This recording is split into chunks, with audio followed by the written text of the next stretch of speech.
The scent of frozen pine and biting frost saturated the sanctuary, a bitter fragrance that failed to mask the suffocating tension in the air.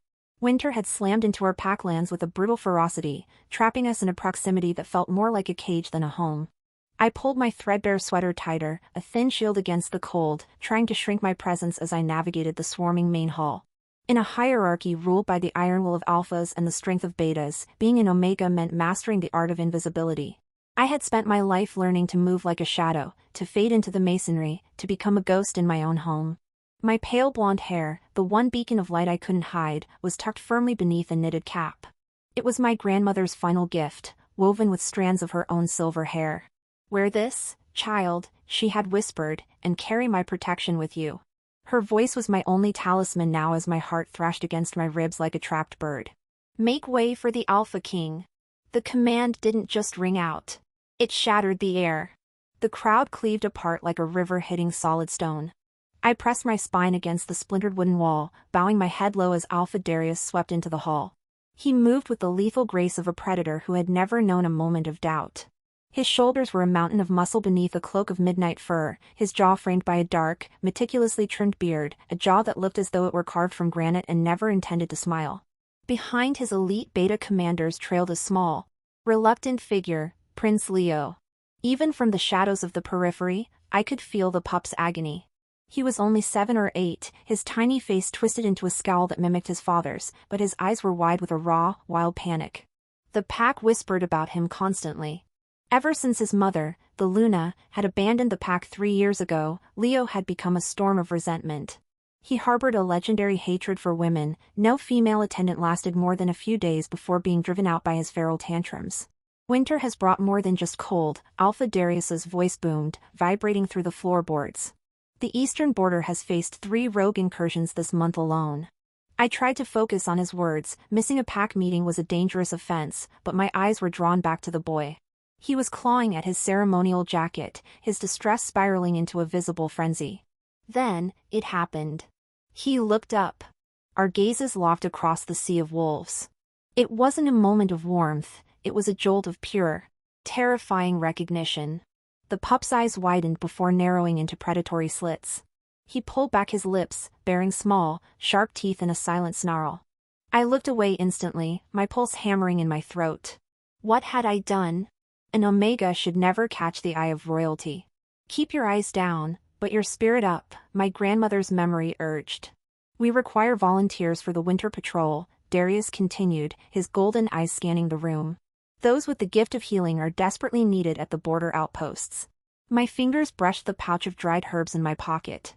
Healing was the only thing that made me more than a burden, the only scrap of value I possessed. I had inherited my grandmother's deep intuition for pain, a map of remedies etched into my mind. "I volunteer." The words left my lips before I could stop them, sounding alien in the sudden, heavy silence. A murmur surged through the crowd as 100 heads turned, searching for the lowly Omega who had dared to speak. The Alpha King's gaze found me. His expression unreadable. "Step forward, Omega." I moved through the parting crowd, conscious of every eye upon me. My legs felt hollow, my steps uncertain. Standing before Alpha Darius, I fought the urge to shrink into myself, focusing instead on the steady weight of my grandmother's cap upon my head. "Your name?" he asked, his voice slightly less thunderous at this proximity. "Isla, Alpha?" I managed to meet his eyes for the briefest moment before lowering my gaze respectfully. "I have training in herbal medicine and wound treatment." An Omega healer, he mused, and I couldn't tell if his tone held disdain or interest. "You understand the dangers of border service? The rogues we face are not known for mercy." Before I could answer, a small but powerful force collided with my legs. Prince Leo had launched himself at me, his small fists pounding against my thighs as he snarled, "No, no more women. They all leave. They all lie." The hall fell silent, the collective breath of the pack held in shock. No one touched the Alpha's son without permission. No one. Acting on instinct rather than reason, I dropped to one knee, bringing myself to the boy's level. I didn't attempt to restrain his flailing hands or soothe him with empty words. Instead, I simply existed in his storm, letting him expend his fury while I remained steady. "I hate you," he spat, his small chest heaving. "I hate all of you." "I know," I said quietly, surprising myself with the calm in my voice. "That's okay. His assault paused momentarily, confusion crossing his features. He'd clearly expected fear, tears, or anger. The usual responses he provoked from women in the pack. My acceptance of his hatred seemed to bewilder him. "You smell like pine trees," he said accusingly, as if this were somehow a personal affront. I nodded. "I gather pine resin for medicine. It gets in your skin after a while." The boy's nostrils flared as he drew in my scent more deliberately. Something in his rigid posture softened almost imperceptibly. I knew this moment was precarious. One wrong move could reignite his rage. Or worse, draw the Alpha's punishment for my presumption in addressing the prince so directly. "Leo." Alpha Darius's voice cut through the tension. "Return to my side." The boy hesitated, his eyes still locked with mine. In that suspended moment, I saw past his anger to the wounded creature beneath, a child whose mother had left, whose father was distant, whose world had been defined by abandonment. I recognized that pain because it lived in me, too. An old companion that had shaped the contours of my existence since my parents had perished in a territory dispute when I was barely older than Leo was now. "It's okay to be angry," I whispered low enough that only he could hear, "but it isn't okay to stay that way forever. It gets heavy after a while." Something flickered in his eyes, not understanding perhaps, but a kind of grudging curiosity. Then he turned and walked back to his father, though his usual stomping was replaced by a more measured pace. Alpha Darius regarded me with an intensity that made my skin prickle. "You will report to Beta Commander Thorn for border assignment," he said finally. "Be prepared to depart at first light tomorrow."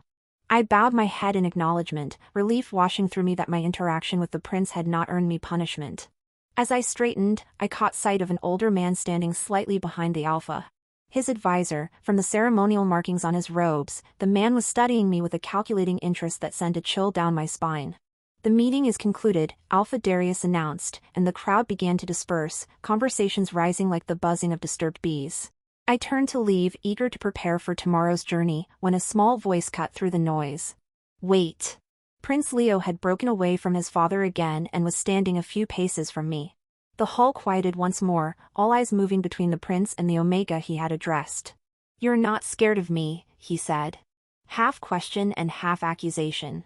I considered my answer carefully, aware of the listening ears all around us. "I'm scared of many things, Your Highness, but angry pups aren't among them." A few shocked gasps echoed through the hall at my boldness. Even the Alpha's eyebrows rose slightly. But Leo's reaction surprised everyone. The corner of his mouth twitched. Not quite a smile, but the nearest approximation he might have managed in years. "You'll come back," he demanded.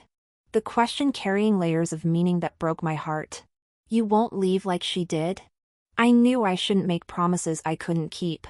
Border duty was dangerous, and an Omega stood little chance against determined rogues. But looking into those wounded eyes, I found myself nodding. "I'll come back," I said, the words feeling like a vow etched into my bones. Leo stared at me for a long moment before turning and walking away, his small shoulders set in a rigid line. As the crowd dispersed, I felt the weight of what had just transpired settle over me. Somehow, in the space of a few minutes, I had entangled my fate with that of the Alpha's son. As I made my way back to my small cabin at the edge of pack territory, the snow began to fall more heavily. Erasing my footprints almost as soon as they were made, the forest around me creaked and groaned under the weight of winter. And in that moment, I felt achingly alone. What had I done? Volunteering for border patrol was dangerous enough, but drawing the attention of the royal family was potentially deadly. My hand touched the pouch of herbs at my belt, seeking comfort in the familiar shapes within. My grandmother's voice seemed to whisper on the wind. "Sometimes the most broken creatures are the ones most in need of healing. Little one, and sometimes in healing others, we heal ourselves." I paused at my cabin door, looking back at the distant lights of the pack compound. Somewhere in that collection of buildings, a small boy with angry eyes and a wounded heart was perhaps thinking of the Omega who hadn't flinched at his rage. And despite the danger ahead, despite the uncertain path I now walked, I felt a strange flicker of something I hadn't experienced in years. Hope. Dawn broke reluctantly over the packlands. Pale fingers of light struggling through heavy clouds pregnant with snow. I had barely slept, spending most of the night organizing my meager belongings and preparing bundles of herbs and tinctures that might prove useful at the border outpost. My hands moved with practiced efficiency, wrapping dried arnica for bruises, willow bark for pain, and yarrow for wounds that wouldn't close. Each bundle was a prayer of sorts, a hope wrapped in knowledge. My grandmother had taught me that healing wasn't just about the properties of plants, but about the intention with which they were gathered and prepared. Your hands remember what your mind forgets, she used to say as she guided my fingers through the process of crushing, steeping, and binding. A sharp knock at my door startled me from my reverie. The sky had barely lightened. It was too early for my escort to the border. Wiping my hands on my worn trousers, I moved cautiously to the door and pulled it open. Beta Commander Thorn stood on my threshold, his broad shoulders dusted with fresh snow. His expression as frigid as the air that swirled around him. Behind him, barely visible in the pre-dawn gloom, waited 3 warriors, their breath-forming clouds in the bitter cold. Omega Allah, Thorn said. My designation preceding my name, as was custom when addressing those of lower rank. There has been a change of plans, my stomach tightened. Had the Alpha reconsidered? Was I being punished after all for my interaction with Prince Leo? You're needed at the pack house, he continued, his voice revealing nothing of his thoughts. The Alpha commands your presence, relief mingled with fresh anxiety. Not punishment, then, at least not immediately. But a summons to the very heart of pack hierarchy was hardly reassuring. Now, I asked, glancing back at my half-packed supplies. Now, Thorn confirmed, his tone allowing no argument. Bring your healing supplies.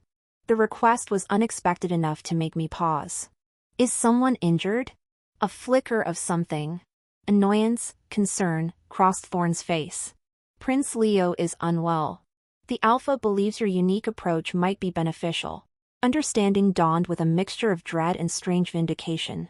Something had happened with the prince after our encounter. I quickly gathered my most versatile remedies into a leather satchel, wrapped my grandmother's shawl around my shoulders beneath my threadbare coat, and followed Thorn into the biting cold. The walk to the pack house was conducted in silence, our small procession moving through the sleeping settlement like wraiths. Fresh snow muffled our footsteps. And in the distance, I heard the mournful howl of a wolf on patrol, a sound that always stirred something primal and lonely within me. My wolf, quiet and submissive as befitted an Omega, wed softly in response. The pack house rose before us, a sprawling structure of stone and timber that had stood for generations. Each Alpha adding rooms and wings until it resembled a small fortress more than a home. Warm light spilled from scattered windows, a sharp contrast to the blue gay dawn. We were ushered through side entrances and servants' corridors. A reminder of my status despite the Alpha's summons. The interior of the pack house was warm to the point of discomfort after the bitter cold outside. Rich scents of pine resin, wood smoke, and something distinctly Alpha, a powerful dominant musk, filled my nostrils. My Omega instincts urged submission, head lowered, shoulders hunched, making myself smaller in the presence of such overwhelming dominance.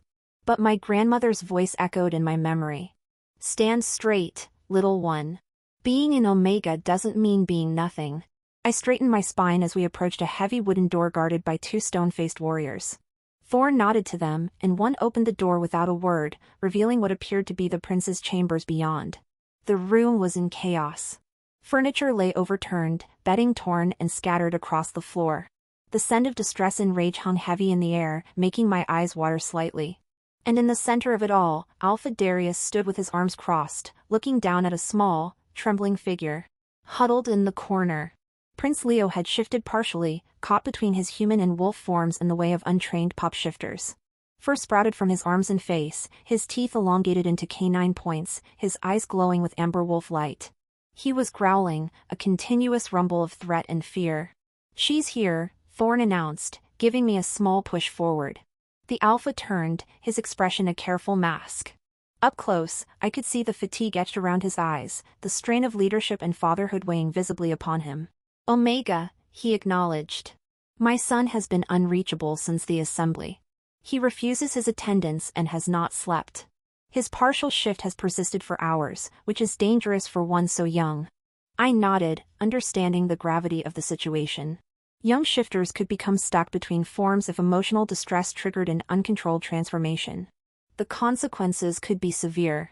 Physical deformity, mental impairment, or worse. May I approach him, Alpha?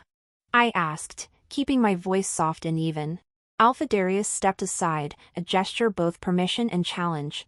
The room's other occupants, a nervous-looking attendant, another beta warrior, and an older man I recognized as the Alpha's advisor from the assembly, watched with varying degrees of skepticism and curiosity. I set my bag down and moved slowly toward Leo, making no sudden movements. His growl intensified as I drew closer, his small body coiling tighter against the wall. "Hello again, Prince Leo," I said, stopping at a respectful distance. "It seems you're having a difficult morning." "Go away," he snarled, the words distorted by his partially transformed mouth. "I can't do that," I replied honestly. "Your father asked for my help, and I promised you I would come back. I keep my promises." His growl faltered slightly, confusion flickering across his features. I lowered myself to sit cross-legged on the floor, deliberately making myself smaller and less threatening. "You know, my grandmother told me that being caught between forms feels like wearing a jacket that's too tight in some places and too loose in others." Leo's amber eyes fixed on me with suspicious interest. "Did you know that wolves have special fur that humans don't?" I continued conversationally. 2 layers, a soft undercoat and coarser guard hairs on top. "That's why it feels itchy sometimes when you start to shift." The prince's growling had ceased, though his breathing remained rapid and shallow. "I'm going to take something from my bag," I told him, moving very slowly as I reached for my satchel. "It's just pine oil. It might help with the itching." I uncorked a small vial, letting the sharp, clean scent of pine fill the air between us. Leo's nostrils flared as he caught the familiar smell. The same scent he had commented on at our first meeting. "You smell like the forest," he muttered, his voice a little more human now. "Yes," I agreed. "The forest is where I feel safest." "Where do you feel safest, Prince Leo?" The question seemed to catch him off guard. His brow furrowed, and for a moment the fur on his face receded slightly. "Nowhere," he said finally.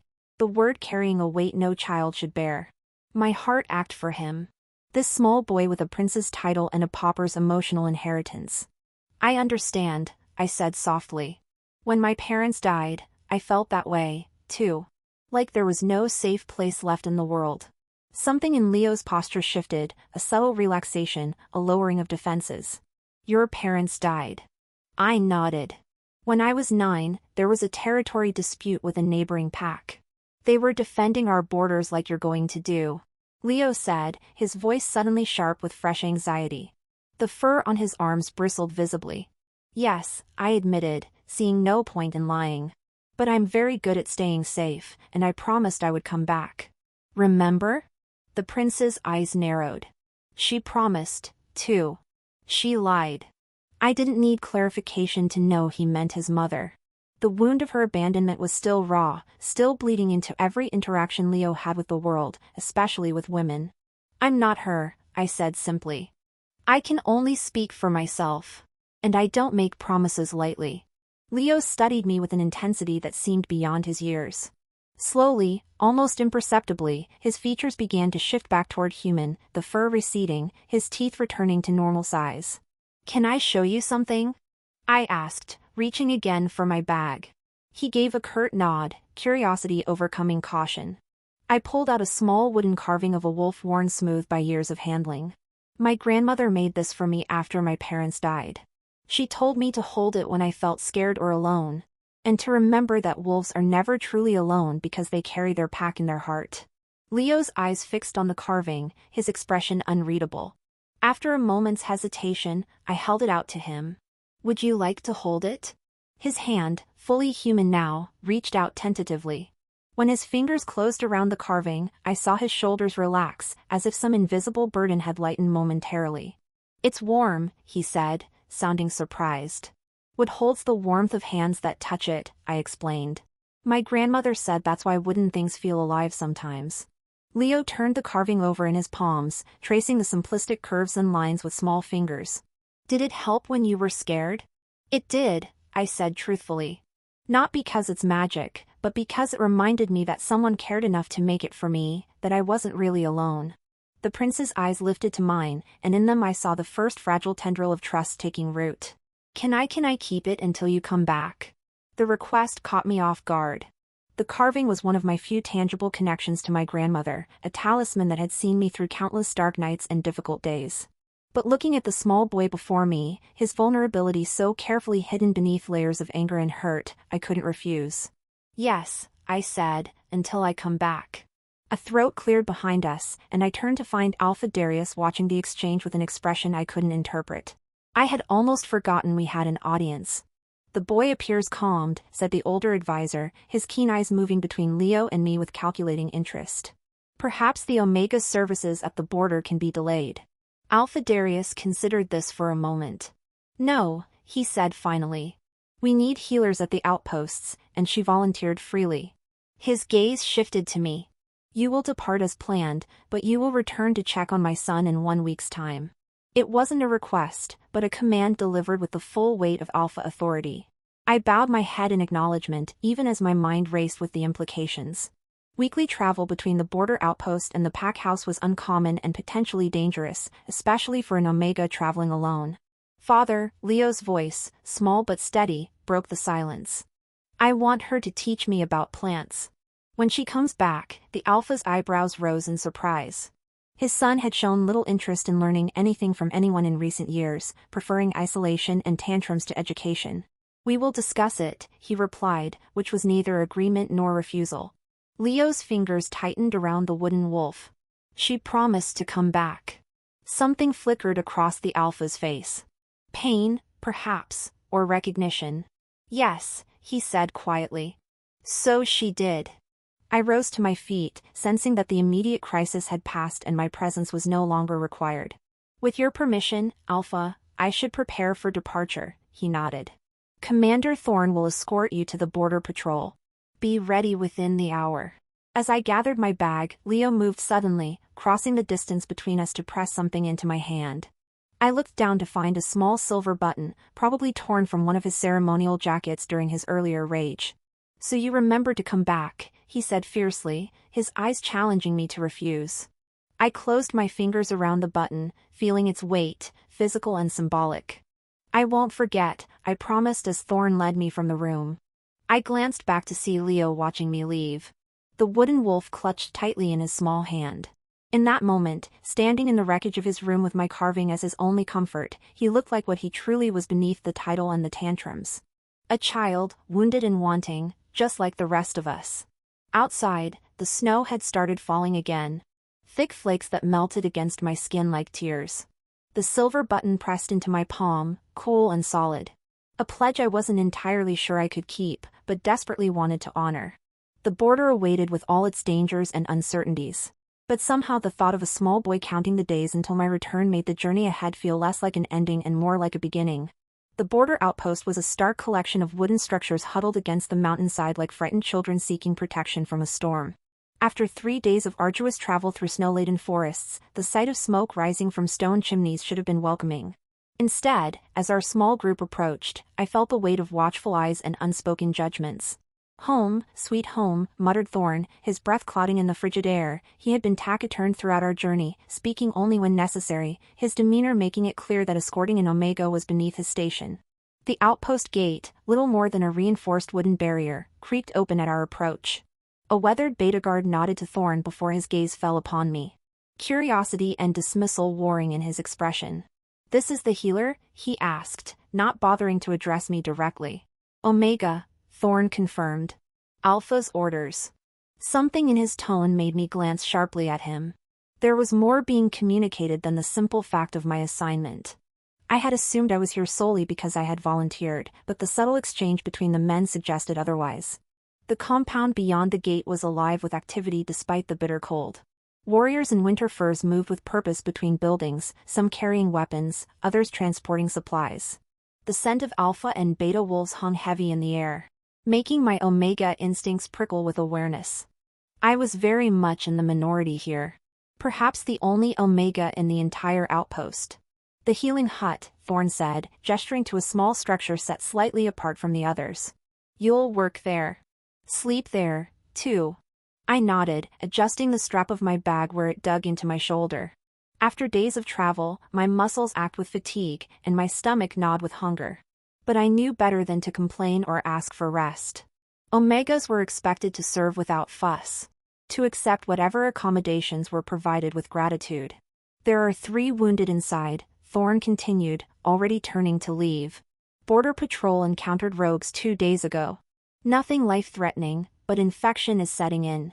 Wait, I said, my voice sharper than I intended. Thorn paused, his eyebrows rising in surprise at my tone. I need to know what I'm walking into. How many rogues? What kind of attacks? Has anyone died? The commander studied me for a moment, as if reassessing his initial judgment. 5 rogues spotted in the last week. 3 engaged. Claw wounds mostly. 1 bite to the shoulder. No casualties on our side. He paused, then added with grim satisfaction. 2 rogues won't be troubling anyone again. I absorbed this information, mentally cataloging the supplies I would need. And what aren't you telling me? I asked quietly. Why am I really here? Thorn's expression hardened. You're here because you volunteered, Omega, and because the Alpha commanded it. But there was something evasive in his gaze that confirmed my suspicions. I was missing pieces of a larger picture. Report to Captain Nolan when you've settled the wounded, he said, ending the conversation by striding away toward what appeared to be the command building. Left alone, I took a deep breath, centering myself before approaching the healing hut. The scent of blood and sickness reached me before I even pushed open the door. Metallic and sour, undercut with the sharp tang of fear. Inside, 3 men lay on narrow CS, their faces drawn with pain.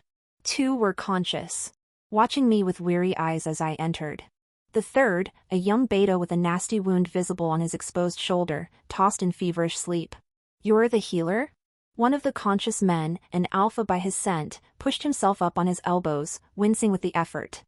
I am, I replied, setting my bag down and washing my hands in the basin provided.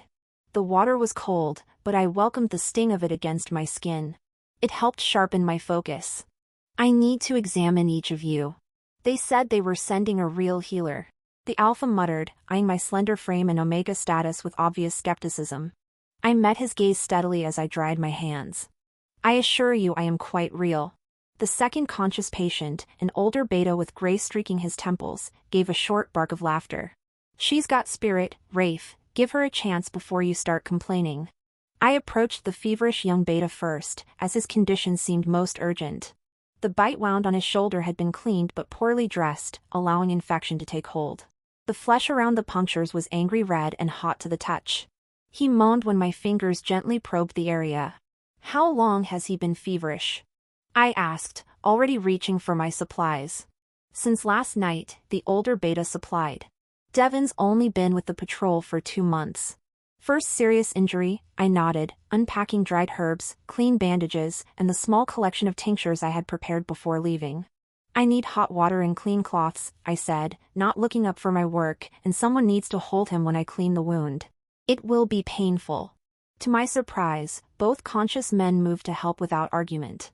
The alpha Rafe, despite his initial skepticism, limped to the small stove to heat water, while the older beta positioned himself to help restrain Devon when needed. I worked methodically, first creating a pus of yarrow, garlic, and pine resin to draw out the infection, then preparing a tea of willow bark and egonia to bring down the fever. As my hands moved, I spoke softly to Devon, explaining what I was doing, even though he was too far gone in fever to understand. You're good at this, the older beta observed as I carefully cleaned the wound. Where did you learn? My grandmother, I replied, not elaborating. The less these warriors knew about me, the better. Sharing personal details created connections, and connections created vulnerabilities. I had already made that mistake with Prince Leo, allowing emotion to override caution. The thought of the young prince sent a pang through my chest. Was he still carrying my wooden wolf? Had he returned to his tantrums and rage?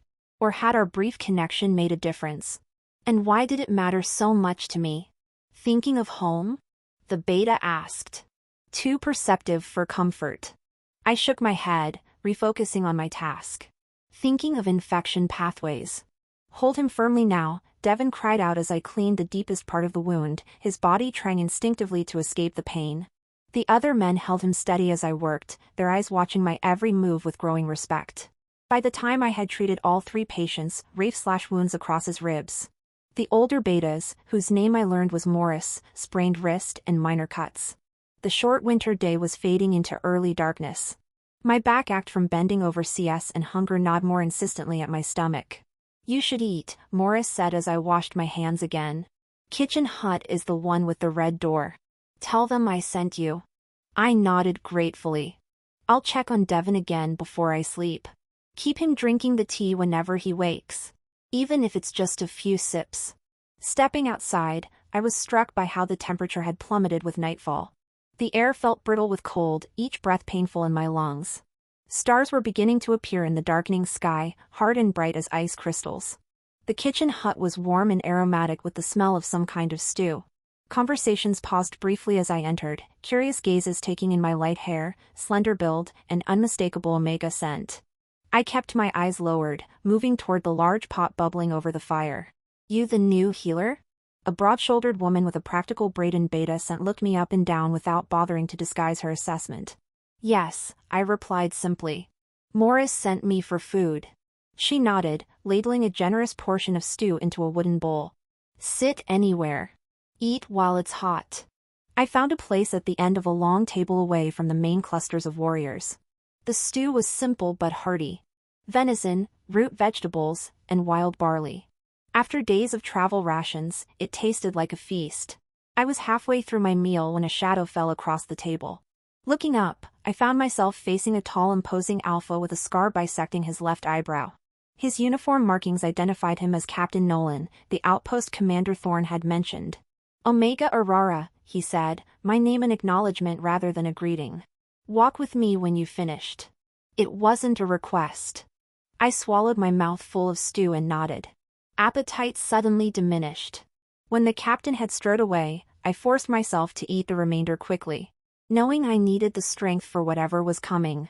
Outside, Nolan was waiting, his breath visible in the freezing air.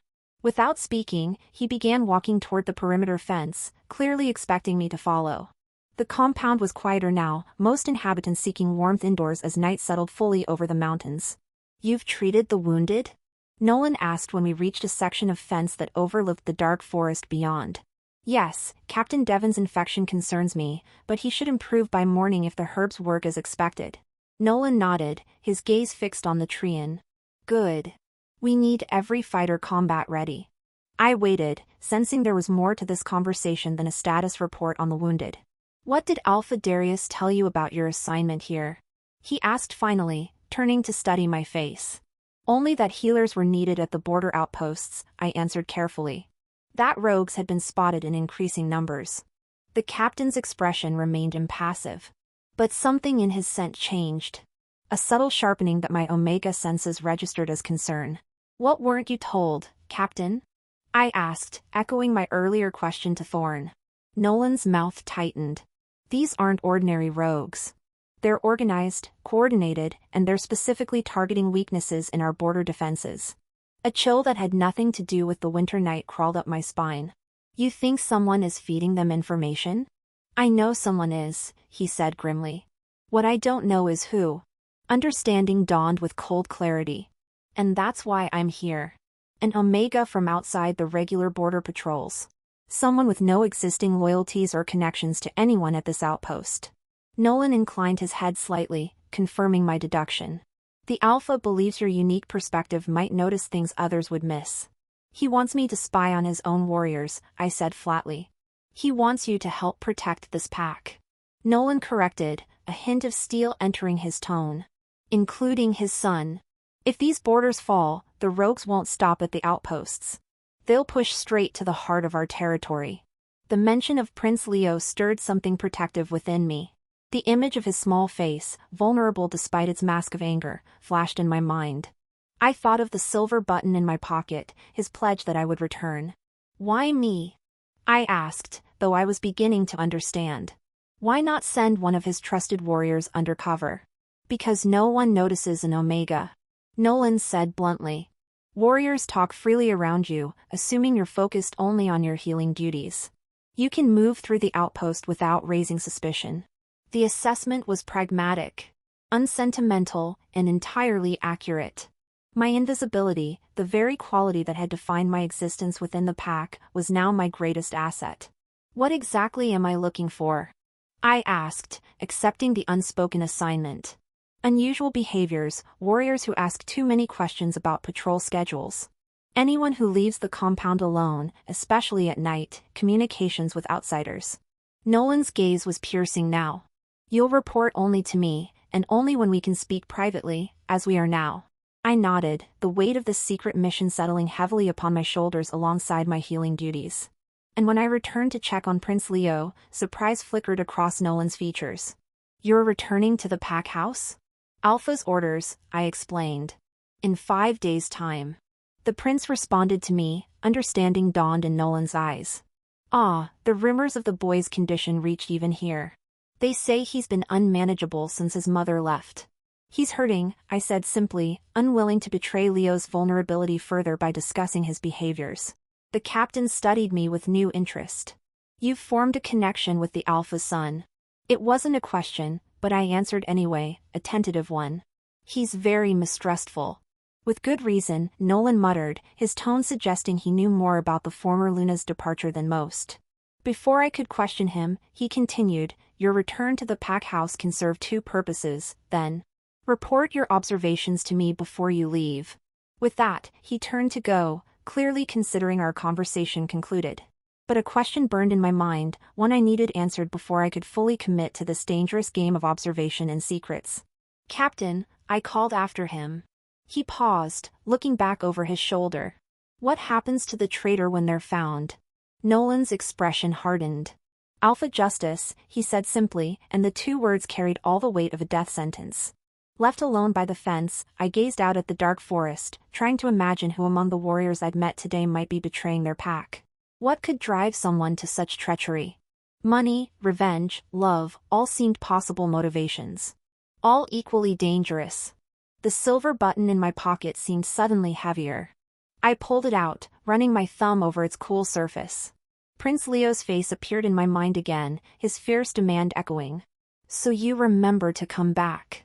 I had made a promise to a wounded child. And now I had accepted a mission that might make keeping that promise impossible. If I identified the traitor, would they hesitate to eliminate a troublesome Omega witness? If I failed to find them, would the Alpha hold me responsible when the next attack came? The night wind carried the howl of a lone wolf from somewhere deep in the forest. Not a pack member, but something wild and separate. The sound resonated within me, striking a chord of recognition. I had always been the outsider, the orphaned Omega, existing at the margins of pack life. Now that very marginality had placed me at the center of pack politics and danger. I closed my fist around Leo's button, feeling its edges press into my palm. Whatever came next, I would face it with the same quiet strength that had sustained me since my parents' deaths, I would observe. I would heal, and somehow I would return to the pack house where a small boy with trust issues and a wooden wolf was waiting. As I made my way back to the healing hut to check on Devon's fever, snowflakes began to fall, soft and silent as secrets. The outpost had grown quiet, warriors retreating to barracks and guard posts. Only the occasional shadow moving between buildings disrupted the stillness of the night. One such shadow caught my attention. A figure slipping from the command hut toward the stables, moving with deliberate stealth. I paused, watching as they glanced furtively around before disappearing inside. My heart quickened. Was this innocent? A warrior assigned to late-night stable duty or something more sinister? Should I report it immediately to Nolan? Or was I seeing treachery where none existed? Before I could decide, the stable door opened again, and the figure emerged, leading a saddled horse. In the faint light spilling from a nearby window, I caught a glimpse of the warrior's face. Rafe, the Alpha I had treated earlier that day. His wounded ribs should have made riding painful, if not impossible. As he led the horse toward a small side gate, I made my decision. Keeping to the shadows, I followed, my light footsteps soundless in the fresh snow. The game had begun, sooner than expected and with higher stakes than I had imagined. And somewhere, miles away, a prince clutched a wooden wolf and counted the days until my return. I pressed myself against the rough wooden wall of the stables, heart hammering in my chest as Rafe glanced in my direction. Had he sensed me? My Omega scent was naturally fainter than that of Alphas or Betas, and the prevailing wind carried it away from him. But experienced warriors developed keen instincts for being watched. After a tense moment, Rafe turned away, leading his horse through the small side gate. I waited until he had disappeared into the treant before moving. Following him directly would be foolish. My tracking skills were minimal, and the forest at night was treacherous, even for those familiar with it. Instead, I slipped into the stables, seeking information of a different kind. The building was warm with the bodies of a dozen horses. their gentle breathing and occasional shifts creating a soothing rhythm in the darkness. I moved carefully between the stalls until I reached the one Rafe's mount had occupied. The horse's tack and supplies might tell me something about his intentions, a journey's expected duration, its purpose, its destination. A small lantern hung from a hook nearby. I lit it, keeping the flame low, and examined the stall. Nothing seemed unusual at first glance, no abandoned saddlebags or forgotten supplies. But as I knelt to check the straw bedding, my fingers encountered something small and hard. Lifting it to the light, I found myself holding a carved wooden token bearing an unfamiliar symbol. 3 slashes crossed by a single diagonal line. I pocketed the token quickly, extinguished the lantern, and made my way back to the healing hut. Whatever Rafe was doing, I needed more information before bringing suspicions to Captain Nolan. A single nighttime ride and a mysterious token weren't proof of treachery. Devon's fever had broken when I checked on him. His sleep now peaceful rather than tormented. Morris was awake, watching me with curious eyes as I mixed a fresh pus for the young beta's wound. "Late night rounds?" he asked, his tone conversational, but his gaze shrewd. I nodded, keeping my focus on my task. "Infection waits for no one." "Saw you talking with the captain earlier," Morris continued. "He can be intimidating at first, but Nolan's fair. One of the best leaders I've served under." I made a noncommittal sound, wondering if this was innocent conversation or subtle probing. Morris had been at the outpost longer than most. He would know the routines, the personalities, the potential weaknesses in security. "How long have you been stationed here?" I asked, changing the dressing on Devon's shoulder with gentle movements. 3 years this winter," Morris replied. "Longer than most. Young wolves get restless at the borders. Prefer rotations back to central territories where there's more action of the pleasurable kind." He grinned, then winced as the movement pulled at a cut on his cheek. "And Rafe, he seems intense." Morris chuckled. "Alpha through and through that one.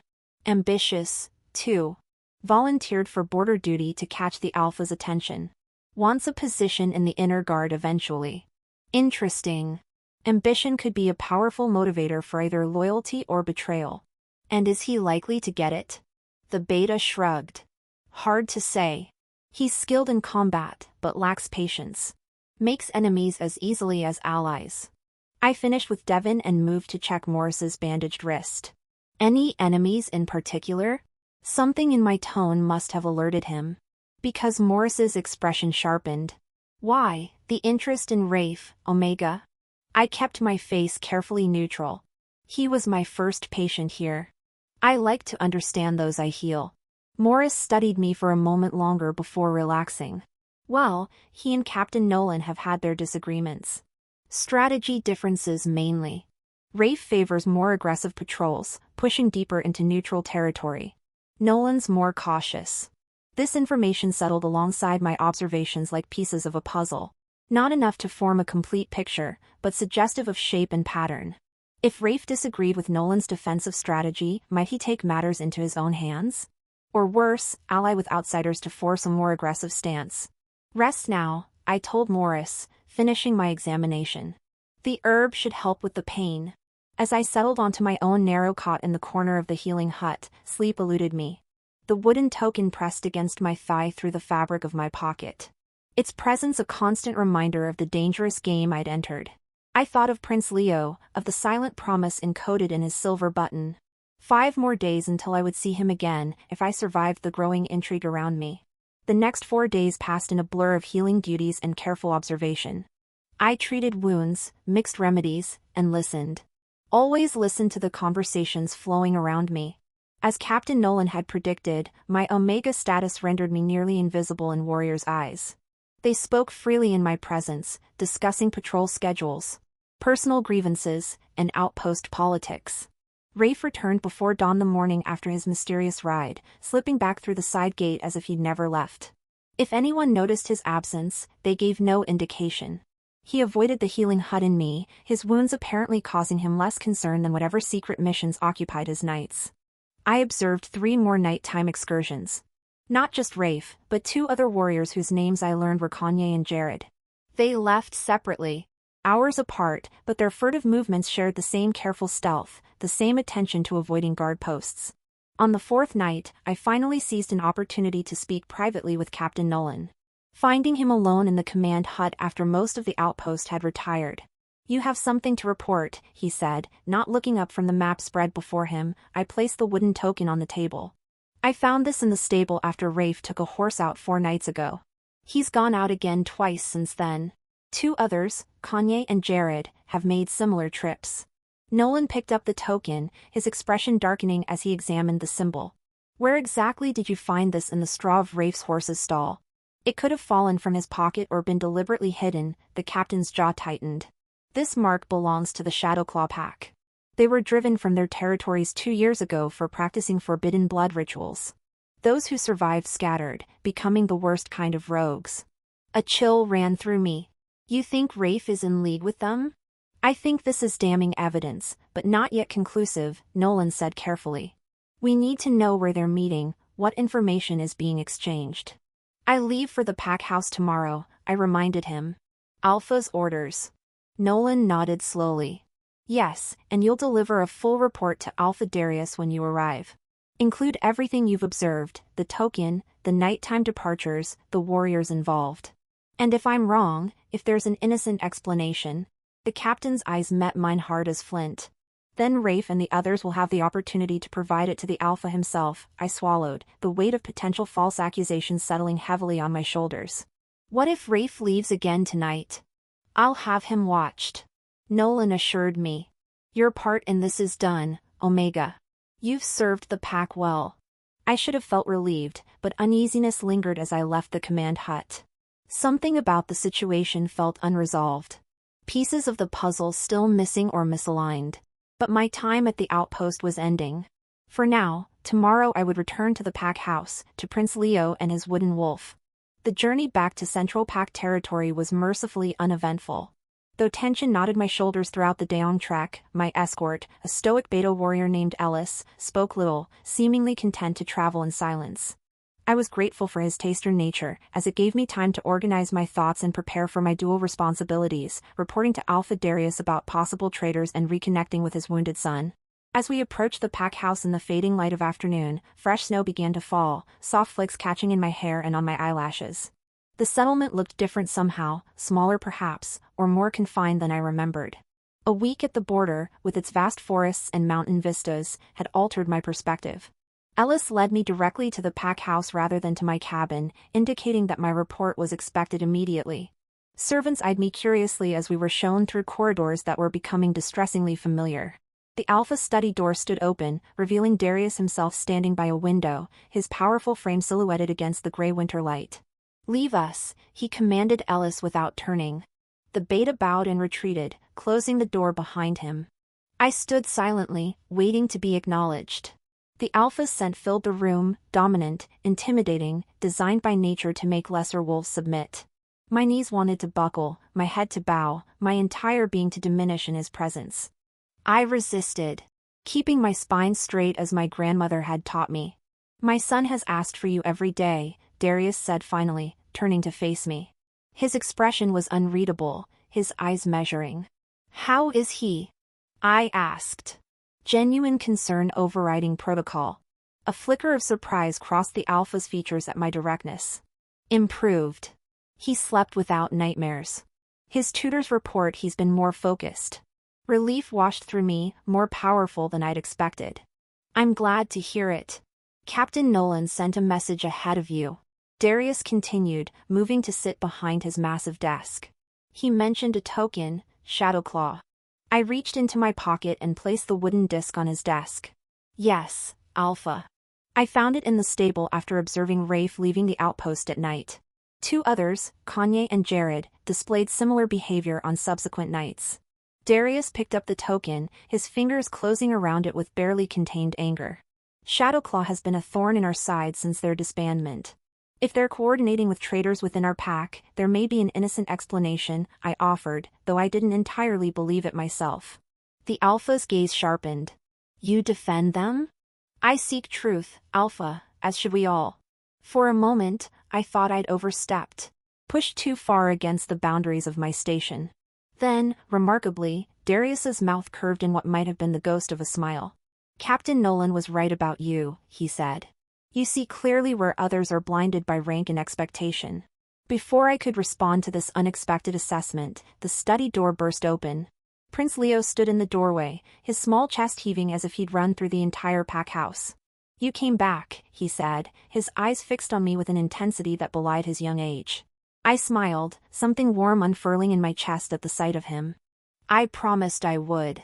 Leo crossed the room with deliberate steps, stopping just before me. From inside his pocket, he withdrew my wooden wolf carving. It kept the bad dreams away, he said solemnly, holding it out to me. Instead of taking it, I knelt to his level. Then perhaps you should keep it a while longer. The prince's eyes widened. Really? I nodded. Really? Something shifted in Leo's expression. Then a softening, a trust so fragile it might shatter at a touch. I showed Eben, he said. He said it was made with love. Eben. I glanced up at Alpha Darius, questioning. My advisor, he explained. He has been surprisingly helpful with Leo in your absence. I recalled the older man who had watched me with calculating eyes at our first meeting. Something about the mention of his name sent a whisper of warning through me, though I couldn't have explained why. Mom, Leo's voice was so soft, I almost didn't hear it. When I realized what he'd said, my breath caught. Leo. His father said sharply. Arya is not. It's okay, I interrupted, my eyes never leaving the boy's face. Leo, I'm not your mother. You know that, right? He nodded, his expression serious beyond his years. But you came back. You promised, and you came back. The simple statement held volumes of meaning, years of abandonment and betrayal, condensed into its counterpoint. I had done what his mother had not, kept my word, returned when I said I would. Yes, I said gently. I came back. Something flared in Alpha Darius's eyes. Pain, recognition, perhaps even gratitude. He cleared his throat. Leo needs to rest after her journey. She'll join us for the evening meal. The prince clutched the wooden wolf tighter. Promise? I promise. I assured him. The weight of his trust both precious and terrifying. How easily he could be hurt again if circumstances tore me from his life. Leo seemed satisfied with this and with a last lingering look at me allowed a waiting attendant to usher him from the study. When the door closed behind him, Darius released a long breath. He called you Mom, he said, the words carrying a complex mixture of emotions. He's searching for connection, I replied carefully. For someone who won't abandon him. The Alpha studied me with renewed intensity. And will you abandon him, Omega? Arya, when your border duty is complete, when your usefulness as my eyes and ears has ended, the question struck at the heart of my own uncertainty. What place could I possibly have in Prince Leo's life long term? An orphaned Omega healer had no claim to royalty. No right to form attachments to the Alpha's son. I don't know what the future holds, I answered honestly. But I won't disappear without explanation. I won't leave him wondering why he wasn't enough. Something in my words seemed to reach Darius, penetrating the armor of authority he wore like a second skin. For a brief moment, I glimpsed the man beneath the Alpha, wounded, wary, as scarred by his mate's departure as his son had been. Her name was Serena, he said unexpectedly. Leo's mother. She was brilliant. Beautiful, willful. His gaze turned distant. I thought her strength would make her an ideal Luna. I didn't understand that same strength would make her chafe against pack constraints. I remained silent, sensing that Darius was speaking more to himself than to me. She left a letter, he continued, his voice hardening. Said she couldn't bear the walls closing in, the endless duties, the suffocation of pack hierarchy. Said she needed freedom more than she needed her own child.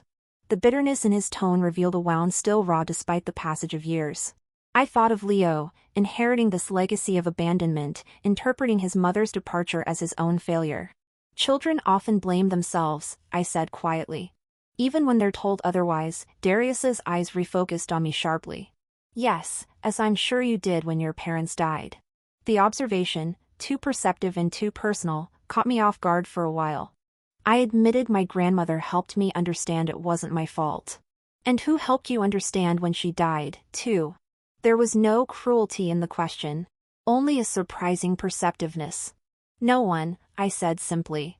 I had to help myself. The Alpha nodded slowly. And now you help my son. He moved toward the window again, looking out at the falling snow. Return to your duties at the border outpost tomorrow. Continue your observations, but you will visit the pack house weekly to check on Leo's progress. It was a command wrapped in the thinnest veneer of a medical justification. But I didn't challenge it. In truth, the thought of regular contact with Leo eased an anxiety I hadn't fully acknowledged. Yes, Alpha, I said, bowing my head in acceptance. Regarding the potential traitors, Darius continued, his tone shifting to cool authority. I will handle the matter personally. Say nothing of your suspicions to anyone, including Captain Nolan. As far as anyone knows, your visits to the pack house are solely for my son's benefit. This change in strategy caught me by surprise. You don't trust Nolan? The Alpha's expression remained impassive. I trust very few, Omega. A luxury of leadership you may someday understand. Before I could decipher this cryptic statement, a knock at the door announced the arrival of the advisor I'd seen previously. Eben, Leo had called him. He entered with the smooth confidence of someone accustomed to the Alpha's presence. His shrewd eyes taking in my appearance with that same calculating interest I'd noticed before. Alpha, the messengers from the Northern Coalition have arrived, he announced before turning to me with a thin smile. Ah, the Omega healer returns. Prince Leo will be pleased. Something in his tone set my nerves on edge, though his words were perfectly courteous. I offered a respectful nod, but remained silent. Arya will be joining us for the evening meal. Darius informed him. Have quarters prepared for her overnight stay. Of course, Alpha. Eben's smile didn't reach his eyes. I'll make the arrangements immediately. As he turned to leave, I noticed something small and wooden peeking from his pocket. A token identical to the one I'd found in Rafe's stall. My breath caught. And for a crucial second, I failed to control my expression. Eben's eyes narrowed as he caught my reaction, his gaze dropping to the desk where the Shadowclaw token lay in plain sight. Understanding passed between us in a flash of mutual recognition. Alpha, I began, but Eben moved with shocking speed for an older man. Guards, he shouted, backing toward the door. The Omega is an infiltrator, a Shadowclaw spy. Darius's face darkened with fury. What nonsense is this, Eben? She carries their mark, the advisor accused. Pointing at the token. Ask her how she really obtained it. Not from some warrior at the outpost, but from her Shadowclaw masters. The absurdity of the accusation might have been laughable if not for the deadly serious consequences. I stood my ground, meeting Darius's questioning gaze steadily. I found the token exactly as I reported, I stated firmly. But it seems I'm not the only one familiar with Shadowclaw symbols. Your advisor carries the same mark in his pocket right now. Darius turned to Eben, whose face had gone pale beneath its weathered tan. Is this true? The advisor's expression twisted with hatred as he looked at me. This Omega which has bewitched your son and now seeks to turn you against your most loyal servant. Search her belongings. You'll find proof of her treachery. Search him, I countered, my voice calmer than I felt. The token is in his right pocket. For a terrible moment, the Alpha looked between us, judgment suspended. Then, with deliberate movements, he approached his advisor. Empty your pockets, Eben. A dangerous smile spread across the older man's face. Of course, my Alpha. His hand dipped into his pocket and emerged, holding not a wooden token, but a small silver whistle. Before anyone could react, he raised it to his lips and blew. No sound emerged, at least none that human ears could detect, but the effect was immediate. Shouts of alarm rose from the compound outside, followed by the unmistakable sounds of fighting. An attack coordinated to coincide with Eben's signal. You see, Darius, Eben said, dropping all pretense of respect. Some of us grew tired of waiting for you to claim what should be ours. The northern territories, the eastern forests, all wasted under your cautious rule. Darius lunged for his advisor, but Eben was surprisingly agile, dodging aside and drawing a concealed dagger. Shadowclaw offers a more ambitious vision. After tonight, they'll have a new Alpha. One willing to expand, to conquer, to claim what's rightfully ours. Understanding dawned with sickening clarity. The border attacks, the information leaks, the nighttime meetings, all orchestrated by the Alpha's own advisor, using discontented warriors like Rafe to further his conspiracy. The compound erupted into chaos as rogues breached the gates. Through the window, I could see Shadowclaw warriors pouring into the pack rounds, engaging with loyal pack members in vicious combat. My thoughts flew to Leo, vulnerable, alone in his quarters, possibly targeted as part of this coup. Without conscious decision, I bolted for the door, ignoring Eben's snarl of rage as Darius tackled him to the ground. The corridors of the pack house had become a battleground. I flattened myself against walls, ducked behind furniture, using my Omega ability to move unnoticed to advantage as I made my way toward Leo's chambers. The scent of blood and fear saturated the air, making my heart race and my wolf stir restlessly beneath my skin. I found Leo's door guarded by a single loyal warrior, wounded but standing firm. "The prince," I gasped. "Is he safe?" The guard recognized me and nodded grimly. "Inside, barricaded as ordered." "Let me through," I pleaded. "He knows me, trusts me." After a moment's hesitation, the guard stepped aside. I slipped through the door, calling Leo's name softly. "Ella." His voice came from the bathroom, small and frightened. I found him huddled in the bathtub, my wooden wolf clutched to his chest. At the sight of me, his eyes filled with tears of relief. "The bad men came back," he whispered. "Like before?" I asked, gathering him into my arms. "When Mother left," he murmured. "There was fighting then, too. Eben said she ran away because she was scared, but I heard her fighting with him." He was angry about the northern packs. A missing piece of the puzzle clicked into place. Had Serena discovered Eben's treachery years ago? Had her departure been not abandonment but flight or worse? Had she been eliminated for her knowledge? "We need to find somewhere safer," I told Leo, pushing these questions aside for now. "Can you be very brave and very quiet?" He nodded, his small face setting in determination. "Like a wolf on the hunt." "Exactly like that." We crept from his chambers, the guard joining us as we navigated the increasingly dangerous corridors. The fighting had intensified. The snarls and howls of partial shifts echoing through the pack house as wolves gave into battle instinct. "The old tunnels," the guard suggested, gesturing toward a seemingly ordinary panel in the wall. "They lead to the ceremonial caves. The prince will be safe there." I nodded, following as he pressed a hidden mechanism, revealing a narrow passage beyond. Leo clung to my hand, his earlier fear replaced by a kind of fierce focus I recognized from his father. The tunnel was dark and smelled of earth and old magic, remnants of ceremonies performed by generations of pack leaders. We moved as quickly as silence allowed, the sounds of battle growing more distant with each turn of the passage. "Mother showed me these once," Leo whispered. "She said they were older than the pack itself." The revelation surprised me. What kind of Luna would share secret escape routes with a child barely old enough to remember them? Perhaps one who feared she might need them someday. We emerged into a large cavern illuminated by phosphorescent fungi that cast an ethereal blue glow across ancient stone walls. Carved symbols, some I recognized from Packler, others strange and unfamiliar, covered every surface. "We'll be safe here," the guard assured us, though the blood seeping from his wounded side belied his confident tone. I helped him sit against a wall and examined his injury. A deep slash that needed immediate attention. "Leo," I said, keeping my voice calm. "I need to treat his wound. Can you help me look for certain plants that might grow in here? The glowing mushrooms mean there might be other useful ones." The distraction worked. Leo nodded solemnly and began exploring the edges of the cavern while I tore strips from my undershirt to bind the guard's wound. "The Alpha?" the guard asked weakly. "Fighting Eben when I left," I replied, applying pressure to slow the bleeding. "He seemed to have the upper hand." The guard nodded, relief evident in his expression. "Good. Suspected the old fox for months. Too many coincidences." A small cry of triumph from Leo interrupted us. "Arya, I found some.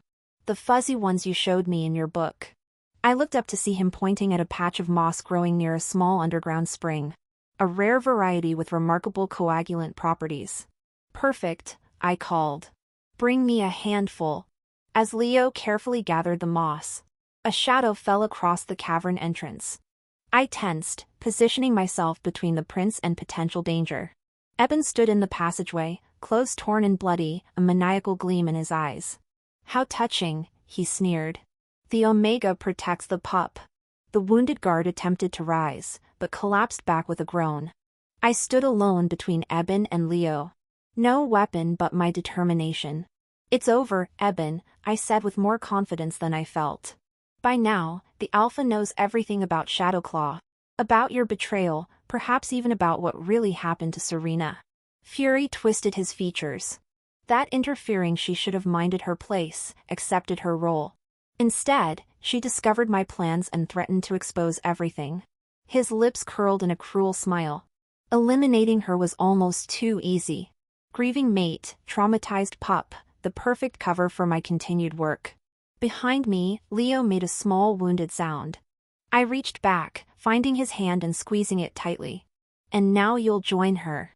Eben snarled, advancing with his bloody dagger. Another tragic casualty of the Shadowclaw attack. I braced myself, mind racing for a strategy, a weapon, anything that might save Leo. In that desperate moment, something shifted within me, a certainty, a clarity that cut through fear. I had spent my life making myself small, invisible, harmless. But for Leo, for this child who had called me mom with such fragile hope, I would become whatever was needed. Protector, fighter, survivor. As Eben lunged, a thunderous roar echoed through the cavern. A massive black wolf burst from the tunnel, its powerful form slamming into the traitor with bone-crushing force. Alpha Darius had arrived, fully shifted into his wolf form. Magnificent and terrible in his rage. The battle was brief and decisive. Eben never stood a chance against the Alpha's fury. When it ended, Darius shifted back to human form, his eyes finding his son's. "Leo," he said, voice rough with emotion. "Are you hurt?" The prince shook his head. Still clutching my hand. Arya protected me like mom would have. Something profound passed across Darius's features. Grief, understanding, acceptance. He looked at me, standing bloodied but unbowed, still shielding his son despite the danger's end. "Yes," he said softly. "She did." 3 months later, I stood at the edge of the training grounds, watching as Leo concentrated on his lesson. His small face was scrunched in determination as he practiced the basic defensive moves Darius was teaching him.